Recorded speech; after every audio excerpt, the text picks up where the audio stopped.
করেছিলেন তারা নিজেরাই আজকে নির্মূল হয়ে গেছে। নির্মূল বেশি করবেন না, এটা এক ধরনের ভাইরাস। নির্বাচনের সময় তারা বলেছিলেন তারা নির্বাচিত হলে ফ্যাসিবাদের হাতে যতগুলো খুন হয়েছে, গুম হয়েছে, নির্যাতন হয়েছে সবগুলোর বিচার তারা করবে। ক্ষমতায় বসার পর এখন তাদের সুর পাল্টে গেছে। বিচার তো তারা করছেই না, বরঞ্চ আপনারা শুনেছেন 4 মাসে 6-7 জনের অধিক মানুষ নির্মমভাবে বাংলার মাটিতে খুন হয়েছে। আরো দুঃখজনক, এই দলটি নিজেদের হাতে নিজেদের কর্মীদেরকেই খুন করেছে। যাদের নিজেদের কর্মীদের সম্পর্কে নিজেদেরই কোনো দায় এবং দরদ থাকে না, 20 কোটি মানুষের জন্য তাদের কি দায় এবং দরদ থাকবে? আমরা কোনো লক্ষণ দেখতে পাচ্ছি না। লজ্জার বিষয়, ফ্যাসিবাদ থেকে মুক্ত হওয়ার কথা বলে ঠিক ফ্যাসিবাদের রাজপথ ধরেই তারা এখন হাঁটা শুরু করেছেন। বাংলাদেশ ব্যাংকের গভর্নর, বিভিন্ন ব্যাংকে অযাচিত হস্তক্ষেপ, বিশ্ববিদ্যালয় কলেজগুলা দলীয় অনুগত লোকদেরকে দিয়ে দখল করা, জেলায় জেলায় প্রশাসন বসিয়ে দেওয়া, এমনকি খেলার মাঠটা পর্যন্ত তারা দলমুক্ত রাখতে পারলেন না। এইভাবে তারা আবার কার্যত একদলীয় ফ্যাসিবাদী শাসনের দিকে আগাচ্ছে।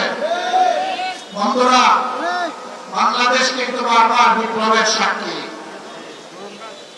আমরা পরিষ্কার বলে দিচ্ছি, হয় আপনারা বিচার নিশ্চিত করুন, না হয় আপনারা যাওয়ার রাস্তা খুঁজে বের করুন। আপনারা যে পথে হাঁটছেন, সংসদে আমরা প্রত্যেকটি বিষয় সেখানে আমরা প্রতিবাদ করছি।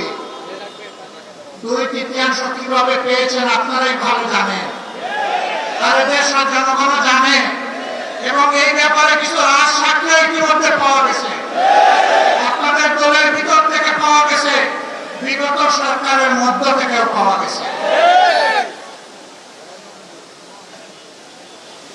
আমরা আপনাদেরকে বিনয়ের সাথে অনুরোধ করব, মজলুম ছিলেন, জালেম হবেন না। মেহরবানি করে বিচারগুলো নিশ্চিত করুন।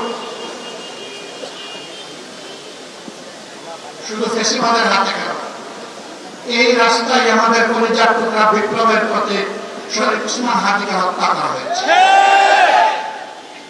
আর বিচার ধামা চাপা দেওয়ার চেষ্টা চলছে। এখন পর্যন্ত তার স্বীকৃতি দেওয়া হয় না। কাকে খুশি করার জন্য, কোন শব্দকে আড়াল করার জন্য এটা করা হচ্ছে জনগণ জানতে চায়। এই 21 তারিখ, 2 দিন আগে গাইবান্ধায় ইতিমধ্যেই বলা হয়েছে ছাত্র শিবিরের একজন তরুণ নেতাকে গোলা করে স্পষ্ট দিবালোকে সেই ফ্যাসিবাদী কায়দায় হত্যা করা হয়েছে। হত্যা করে মানুষকে দুনিয়া থেকে বিদায় দেওয়া যাবে, কিন্তু কোনো আদর্শকে খুন করা যাবে না। এদেশের মানুষের অন্তরে, কলিজায়, হৃদয়ে, মগজে সব জায়গায় বসে আছে মজবুত ভাবে রাসূলুল্লাহ সাল্লাল্লাহু আলাইহি সাল্লামের আদর্শ। এই আদর্শকে নির্মূল করার চিন্তা করবেন না।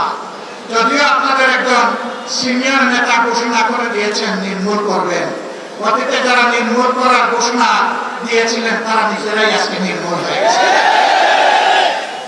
নির্মূল বেশি করবেন না, এটা এক ধরনের ভাইরাস। এই ফ্যাসিবাদের ভাইরাস, চাঁদাবাজির ভাইরাস, দুর্নীতির ভাইরাস, দলীয় শাসনের ভাইরাস, এই সকল ভাইরাস মুক্ত করার জন্য আরেকটি বিপ্লব অনিবার্য হয়ে উঠেছে। সেই বিপ্লবের জন্য আপনারা কি প্রস্তুত?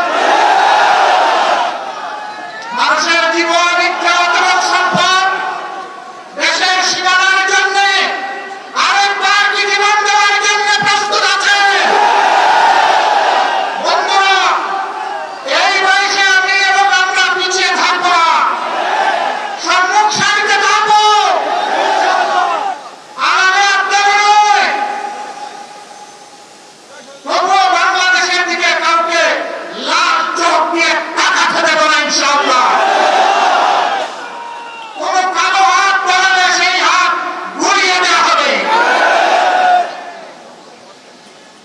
20 কোটি মানুষের 40 কোটি হাত এই দেশকে পাহারা দেবে ইনশাআল্লাহ। তার বাবার সাথ ধরায় এ দেশের স্বাধীনতা এবং সার্বভৌমত্ব নিয়ে টানাটানি করা। মহান আল্লাহর উপর ভরসা করে আপনাদেরকে আগামী সেই বিপ্লবের দাওয়াত আজকে দিয়ে রাখলাম।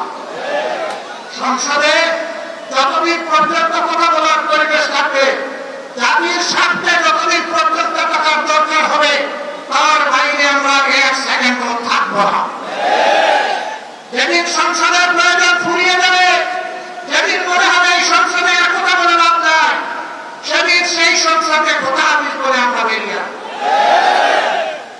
প্রস্তুত থাকো সেই বিপ্লবের জন্য।